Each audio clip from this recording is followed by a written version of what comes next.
Well, hello everyone, I'm Alif Ahmed. I am again in front of you. আজকের ভিডিওটি খুব special হতে যাচ্ছে কারণ আজকের ভিডিওতে আমি খুব কিছু গুরুত্বপূর্ণ তথ্য দিব। আসলে ইংরেজি কি ভাষা নাকি হচ্ছে কোনো বিষয় বা সাবজেক্ট? ইংরেজি হলো মূলত একটি ভাষা যেটাকে আমরা সাবজেক্ট বানিয়ে নিয়েছি। আমাদের লক্ষ্য হলো A+ পাওয়া।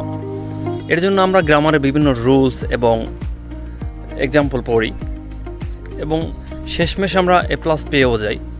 কিন্তু আমরা বাস্তবিকভাবে জানি না যে এই গ্রামারগুলো কোন কোন ক্ষেত্রে বা কিসের সাথে সম্পর্কযুক্ত। আসলে ইংরেজির প্রয়োজন কি শুধু এতটুকুই, A+ প্লে হয়ে গেল? তাহলে চলুন জেনে নেই আজকের এই ভিডিওতে।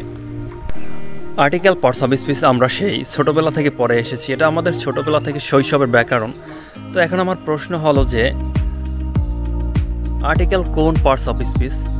তাহলে এটা প্রশ্নটা শুনেই অনেকেই দ্বিধাদ্বন্দ্বে পড়ে যাবে এবং কুটি কয়েকের অ্যান্সারও দিবে।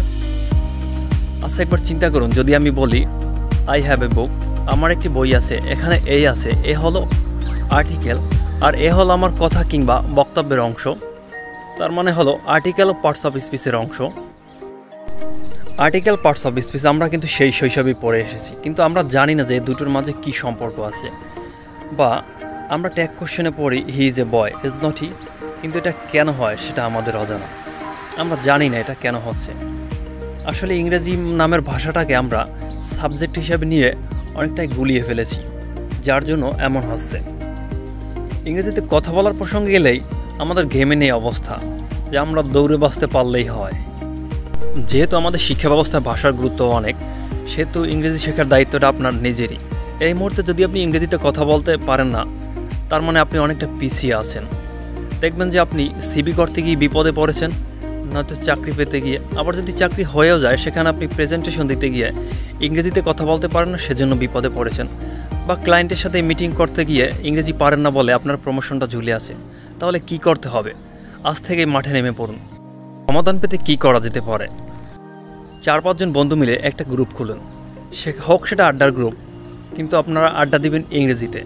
আপনারা দিনে 10 থেকে 15 মিনিট ইংরেজিতে কথা বলার চেষ্টা করুন, আর সেখানে আড্ডা দিন, কিন্তু সবগুলো ইংরেজিতে করুন।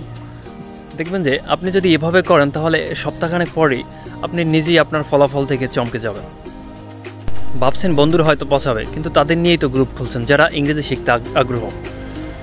আপনারা কেউ ভুল করলে কেউ কাউকে পছাবে না, বরং একজন আরেকজনকে সহায়তা করতে পারবে। আর যখন আপনার ফলাফল দেখবে, তখন যারা আপনাকে হাসছিল তারা আপনার দলে ভিড়তে চাইবে।